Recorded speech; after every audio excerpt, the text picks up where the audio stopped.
Thanks for stopping by. I'm Butch. And I'm Katie. We're soldiers, leaders, family members, and Nerds. And we're going to discuss with you all these lessons and tools that you can take away in your Alice Pack. This is Army Leaders Improving Through Collective Experiences, or ALICE.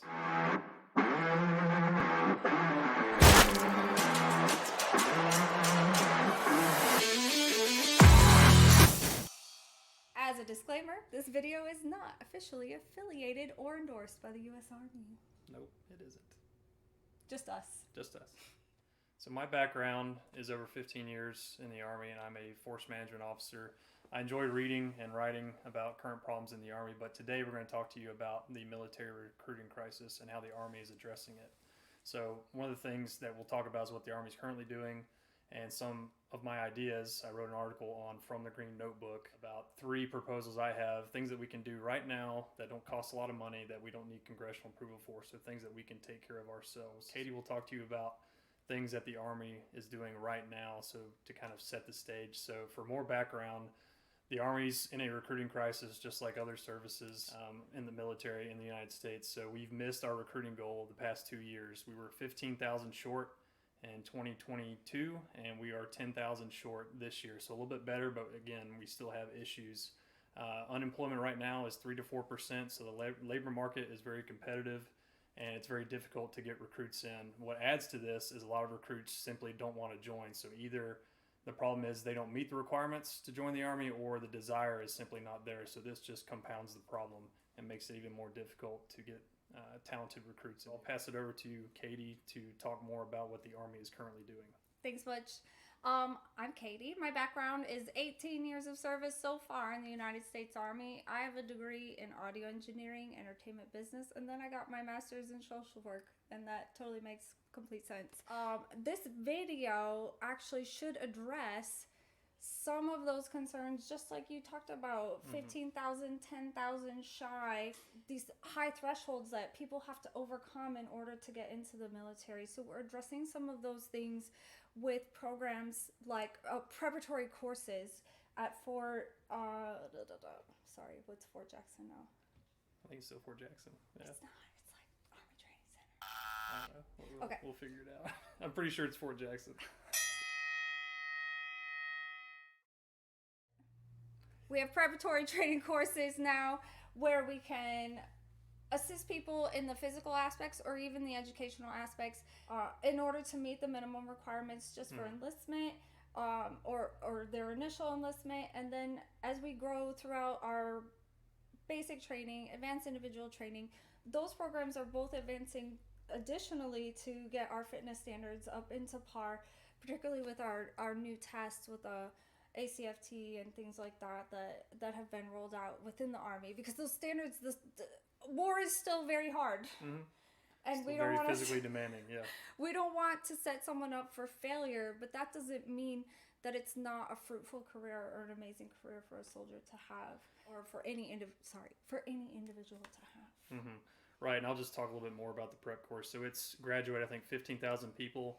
I read a recent article on the website War on the Rocks, so a lot of this stuff we'll talk about is from that website, as well as from the Green Notebook. I published 4 articles through them. Great staff there to get these ideas out. But for the preparatory course, so a lot of people think of it as kind of a pre-boot camp. So the intent is to just get you ready, physically ready. So the ACFT, the Army Combat Fitness Test, has been a big deal. We've been implementing it the past couple years, several years. Even people who are in active service have difficulty with it. So you can imagine the difficulty with having new people, new civilians, just straight off, the populace just going into a deadlift, a hex bar deadlift. It's something that you don't see a lot. No. And I was a Division I collegiate athlete. So that course just kind of acclimates the body to all the demands that a soldier has. And then mentally, all the ASVAD prep for the Army entrance exam is also very good stuff. They do study halls, various tutoring to help the ASVAB scores be improved by these candidates. So this preparatory course has been lauded by the Secretary of the Army, Miss Wormuth. A lot of Army senior leaders are all about it. So it gets people kind of in the door, gives them a taste of the Army, and some of my ideas kind of address that as well. But that's what the Army is currently doing. So we have some good stuff out there right now. I'll go ahead and transition to my article that I entered to the competition. So the Army had a competition to propose ideas to solve the recruiting crisis. In my opinion, there's no way to really solve it just because we can't control unemployment. No. We can't control inflation. We can't control all these factors that really affect people that want to join the Army. And of course, that the demands of wartime service are very difficult for everyone. And we're both in the GWAT generation, so we can speak on that. But what we can control is, I think, I have 3 proposals. So my first one was called the Army Gap Year. So basically one of the main issues I think in the Army is the commitment. It's a very lengthy service commitment. It's not like you work at any other employer, or Walmart, Home Depot, or any other business where you can pretty much leave anytime you want. The thing with the Army and the military writ large is you sign up, due to the cost of training that person, you have to stay several years. Yeah, so it's a good idea because it addresses that hesitancy to sign up for a lengthy contract. It gets you a taste of the Army, and then after a year of being in the Army, you can walk away. So there's some nuance to it, but it wasn't a fresh idea out of my mind. I took it from the Australian Defense Force. But that means it's tested. Yeah, it's tested and proven. So there's good data that backs this up. So the Australians have been doing this since, I think, 2014, 2015. So last year and the year before that, 2023, 2022, their success rate had been 75, 84%. So what they say a success rate is someone who stays that year and then signs on the dotted line to stay for 2 to 3 years past that. So that is success. That's pretty good. I know some leaders I've discussed this idea with, they're kind of hesitant because they think people will just serve for a year and then walk away, which is always a risk. But Katie mentioned the success rate. It's data. There's data that proves this is effective, so I think it's worth trying. But again, there's risk because the Australian culture population is slightly different from American culture, and our norms. But again, we have a lot of similarities too. So I think it's a win-win situation. Just try it out and give it a shot. And do you have any other thoughts on that? Yes, I have so many thoughts. I think that General Hartling, he has like a lot of initiative in the childhood physical education realm. Like, let's get kids back into fitness and fitness standards. And I always admired him and his spouse for being really into that. I think this kind of gets that. I know it's much later, and it addresses that issue where maybe because we have so many extracurricular options, that maybe not had previously been one of those things that I totally wanted to be into, and I thought like I could be good at, but I do a year. It's my gap year in the Army or whatever. I do a year in the Army, and I find that, wow, I'm actually really gifted at this. But let's say I'm not. I still was exposed to that empowering level of physical fitness or physical challenge. I gave it my best shot. It wasn't for me, but now I'm back and I have all of those leadership attributes, fitness attributes. I'm taking that all back into the American workforce, plus the experiences that I had in the Army. And I think that circumvents one of our other really big challenges, which is nobody knows what the heck we do. Yeah, what we do. Right? Exposure is definitely something that gets after, I've seen a lot of videos out there where there's like recruitment this and people don't want to join the Army because of these. I don't know. I've never seen any actual data that they have done to prove that those are the reasons. My intuition maybe tells me that it is a commitment issue, because maybe that I also experienced like, that's a big deal. Let's sign on this dotted line. I'm 18. No, I want to go live my life. Right. Whatever. But okay, I'll try it. Give it a go for a year. You're going to give me a skill that I can take out, experiences that I can speak positively about. Hopefully that's a positive experience for them. But also the confidence, like, all it can do is good things, in my opinion. Right. I think it's a win-win. And then the other thing I want to talk about with the gap year program is the risks. I mean, it's not all positive. There are concerns because Army senior leaders would say, okay, what about deployments? Do we deploy these people overseas, combat, all that stuff? So how the Australian Army handles it, based on online research that I've done, is they send them to their form of basic training, which we would do the same, and then basically the other 8 or 9 months they're with that unit, and the Aussies don't deploy as much as we do, and I couldn't really find out, hey, do they actually deploy these people? So that may be something we have to address later on. Like, okay, do we send these people in combat? Because those of you that don't know, the listeners that are in the military, after basic training, you go to additional training for your actual job. So whether that's infantry, artillery, or in Katie's case, signal, dealing with radios, computers, all this stuff that she deals with. But you go to extra training after the basic training. So in this gap year concept, it's basically just basic training. You get all the basic skills, and then you go to a unit. So there's, again, some risks that you have to adjudicate with that. But I think it's a great idea. It's, I think, worth trying, and there's a lot of benefits, even if those people leave. And I think the last thing I want to talk about with that is it shifts the burden from selling the Army and selling a family on joining the Army to a unit, to a commander, to a non-commissioned officer. They have to do the convincing, which I think rightfully so. It's not a recruiter that this person doesn't have as much rapport with. You put them in a unit, let that captain, first sergeant, sergeant, show them what the Army's all about. Build a new family. Build a new family, show them and convince them to stay. And that's why I would say the retention, we've always had great retention. Even everyone talks about recruiting. It's tough to recruit, but the good news in light of this recruiting crisis is we don't really have a retention crisis based on the data. So retention has always been, the Sergeant Major of the Army said, it's been over 90, 95% up to 100. Like, we're retaining people. Yeah. So we're still here too. But so it puts the onus on that command group to treat these people well as soldiers, respectfully, all that. Show them what the Army is all about. Show them what service does for them. So I think that's another good thing. It shifts all the pressure, or most of the pressure, from recruiters, which we both know is very tough. It's tough to get really those transactional quotas. Relationship almost. Yeah, it's very tough to kind of speak your life experience to a young adult and just try and convince them that way. So this would basically get people in the seat, get them to a unit, let them see what it's like themselves, and then they can walk away if they don't like it and if it's not for them. But even as Katie mentioned, there's a lot of benefits even if they do that, so we shouldn't discard it just because they don't stay in for a longer contract. But that's pretty much it for the Army gap year.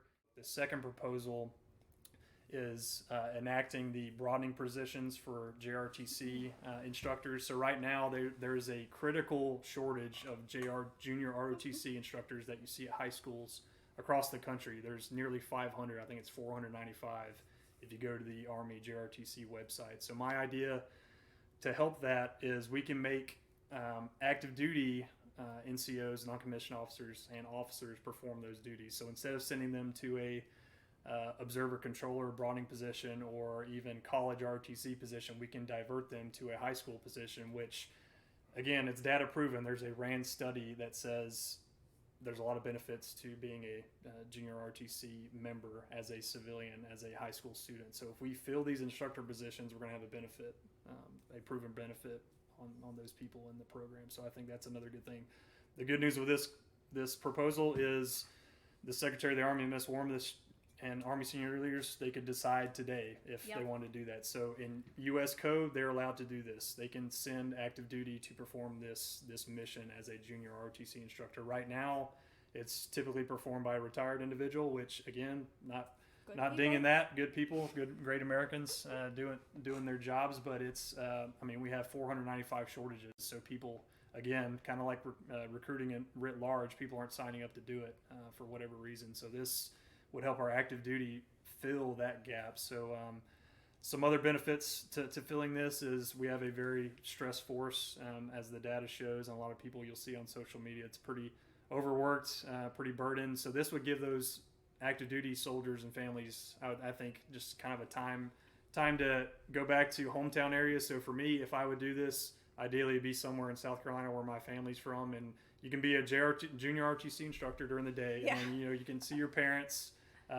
cousins, nephews, nieces, and stuff after the work day. So you're not in, exactly. So you could, you go back to your hometown. It's kind of an ability to recharge your battery. So I think there's goodness in that too. So instead of PCSing to all the various Army locations, you can go back to an area you're familiar with and build that rapport. So I think there's a lot of benefits to that too. And I'll kick it off to you if you No, have any. and I think it has feedback on the exact same effect. So my Mhm. experiences, even just here at our location, which is a non-standard location, not on a military base, essentially, I have interacted with the JRTC, Air Force. Shh, don't tell anyone.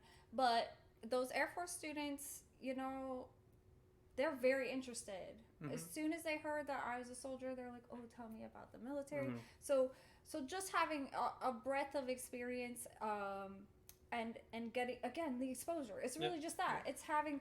I was literally accosted at my middle schoolers' Veterans Day presentation. I was the only one who showed up in uniform, and like their little video club people, their journalist club came up and they're like, "Can we interview you?" And I was like, "Yes, you adorable child, you can absolutely interview me. Yes. Do you want to join the Army?" Like I became a recruiter, just like it manifested in my body. I was like, "Yes, do you want to join the Army?" And the little girl's like, "Oh no, I want to be a doctor." I was like, "You can be a doctor in the Army. Let me tell you how." A lot of people don't know that. Yeah, right. Exactly. So it's just, it literally is just that threshold of getting out and letting people really know what we're all about. A lot of people just don't know. They just think that we just go outside and march around all day, right? They just shoot go guns. Out and I get that a lot. Yeah, sing just cadence shoot guns all day. Shoot guns. That's all we do all day. Literally, we just we do a lot of things. It's hard to tell them I do spreadsheets and stuff now and PowerPoint slides. I mean, but that is how the Army runs sometimes. Sometimes we need the boring administrative stuff to support our more cool things. But that doesn't mean that there's not an equivalent amount of both. Right.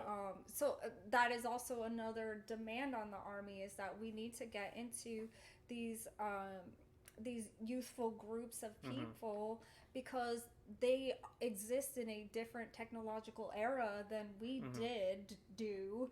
I know that we're trying to advance and we're trying to step into that next generation, sort of.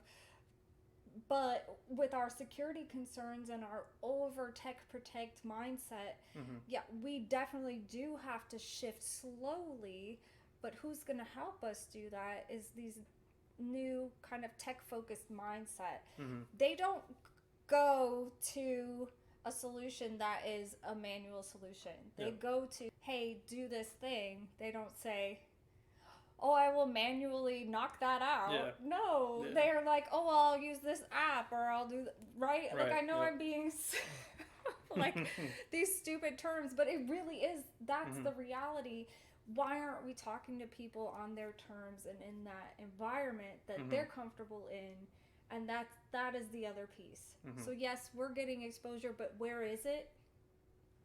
Where they are. We're meeting them exactly where they are.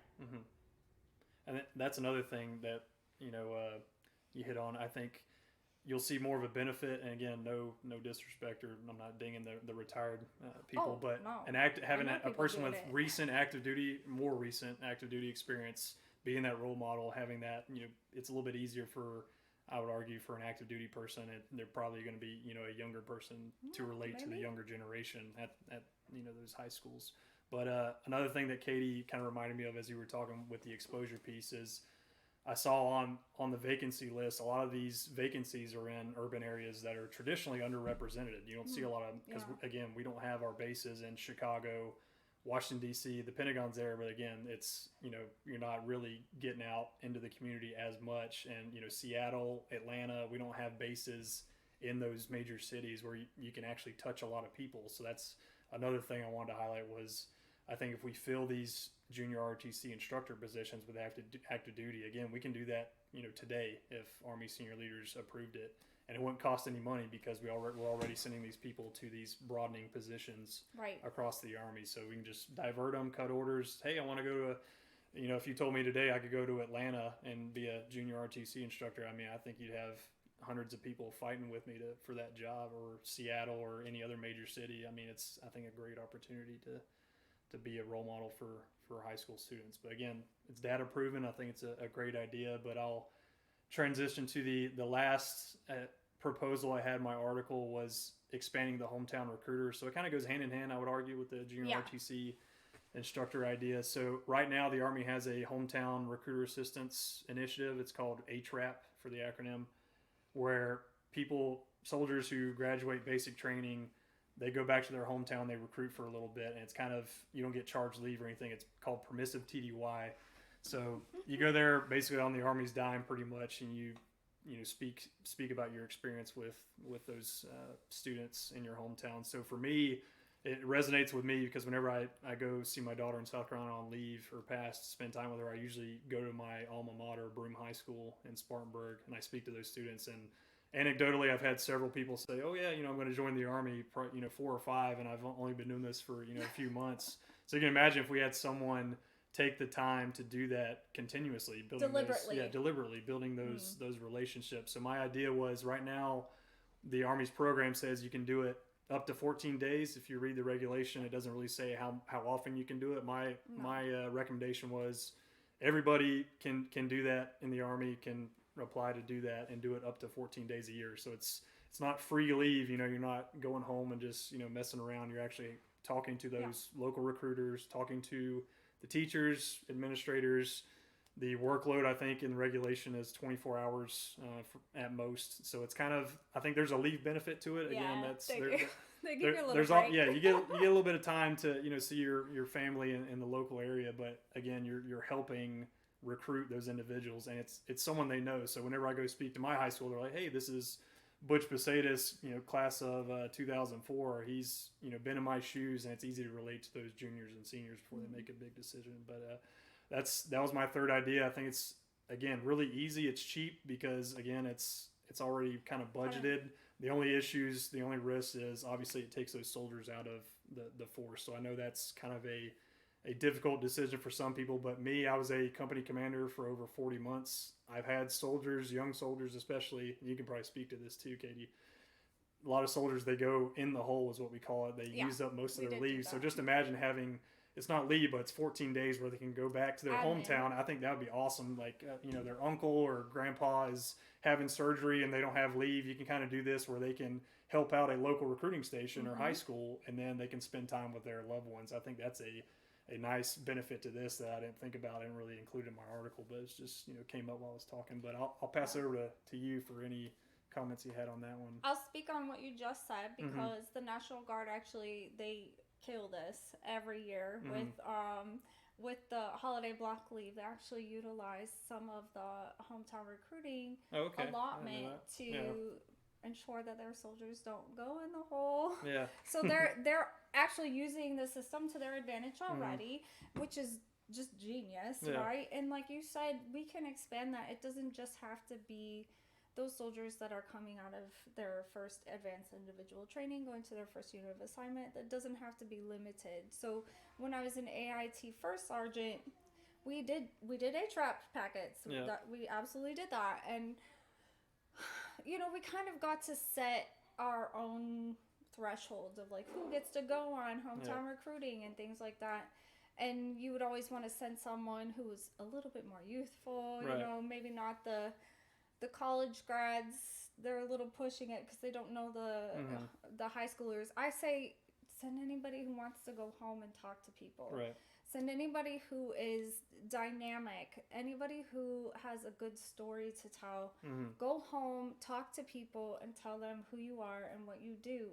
What is wrong with that, right? Yeah. And it is as simple as an administrative leave docket instead of a chargeable leave. As far as my own experience, I think it's hilarious that you brought up Chicago, because guess where I did HRAP? The Windy City. Was in Chicago. Yep. So I think we were like 2 miles away from Midway Airport. Oh, cool. It's really close to that recruiting station. It was really close to there. But what was super fun for me, I was a college grad, so I had a couple of extra hurdles. I had to be very physically fit, and that was really what I was doing. Is I was doing kind of like this program, like, hey, let's go out and do PT together. Let's get ready for basic training, Yeah, fitness yeah. standards, and it was really fun. Yeah. It was really fun to tell my Army story, even as youthful as I was then, yeah, and inexperienced as I was coming out of AIT. Like, what do I know, right? Yeah. Mm-hmm. So that's the other part. What do they know? Like, they know what it's like to get in. Mm-hmm. They know what it's like to go through basic, what it's going to take mentally, physically. They know what it's like to do, especially with my MOS, because it's so long in AIT. It's actually a permanent change of station. So, like, we're there for like 9 months, something crazy like that. But that was a family effect as well. Right. So what is it going to do to, so we have family members that were actually very well versed in Army nomenclature and stuff.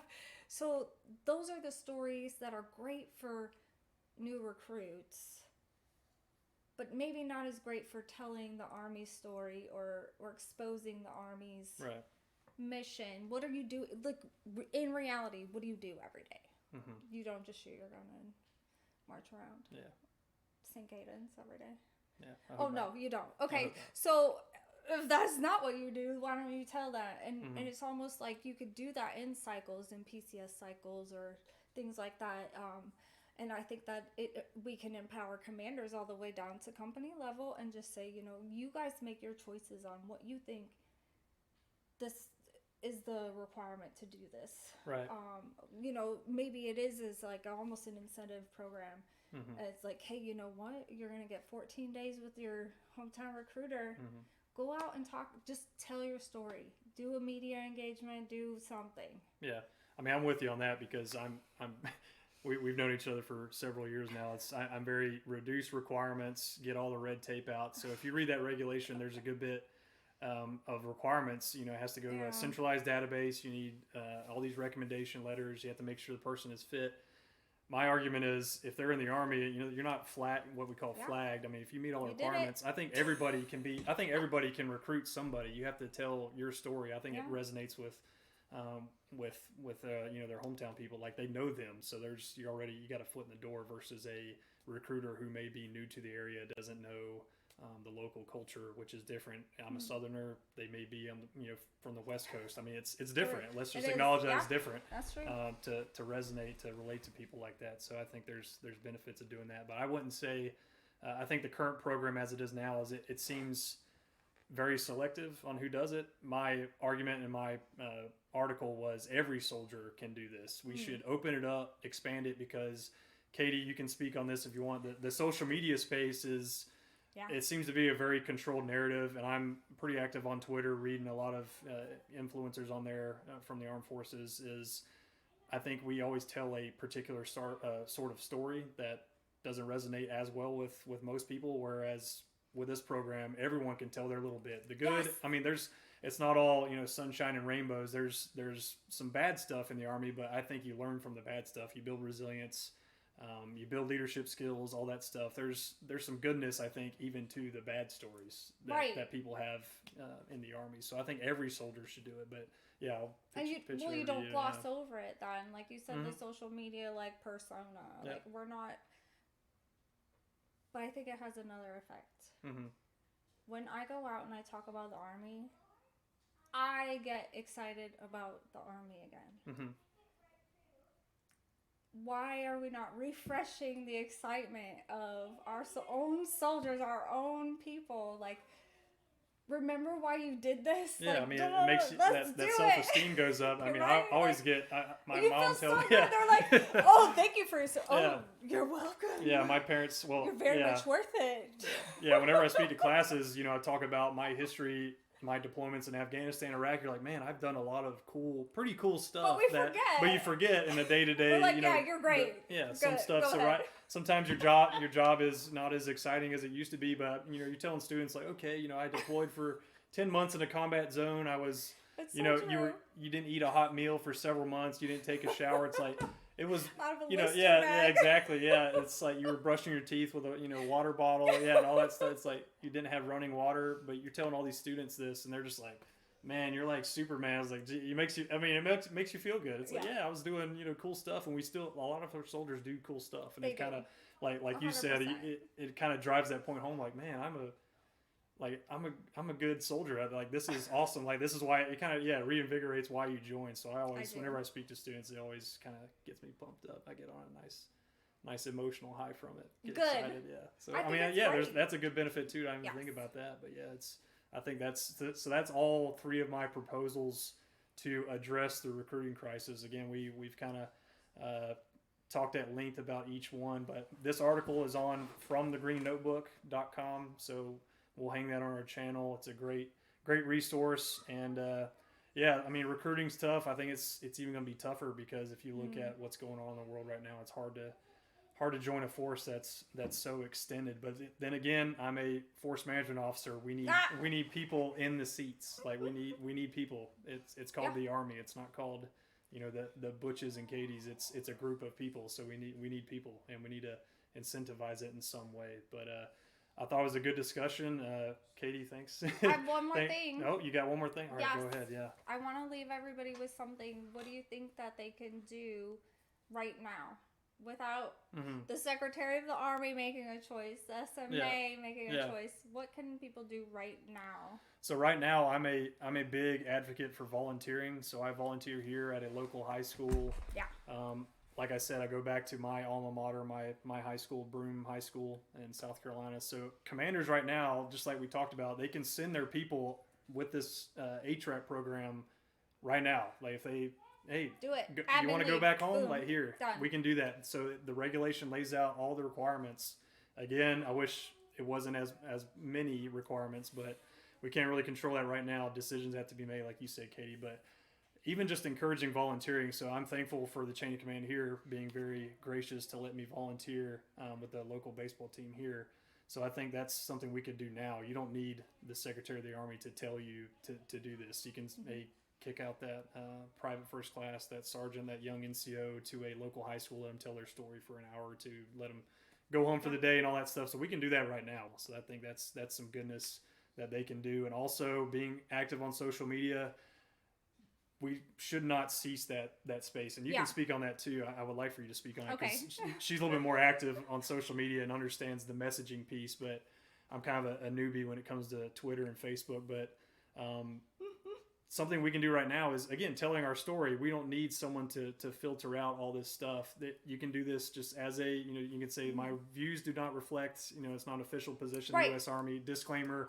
And just tell your story online. There's nothing really wrong with that. And I'll kick it over to you for more info on that. So the social media piece I love because soldiers should be able to tell their stories. TikTok is so entertaining. TikTok, The desire for the information is there. That is what that proves to me. So it's okay to talk about your life. Just say, I'm not going to attribute it to the military and this is whatever, right? But you should definitely talk in candid nature, not trying to put these like rose-colored glasses on. Instead, just talk about like, this is what happened to me today, or this is the win I had today, or this was the challenge I had today. Reaching out in a social media aspect is a community of another sort.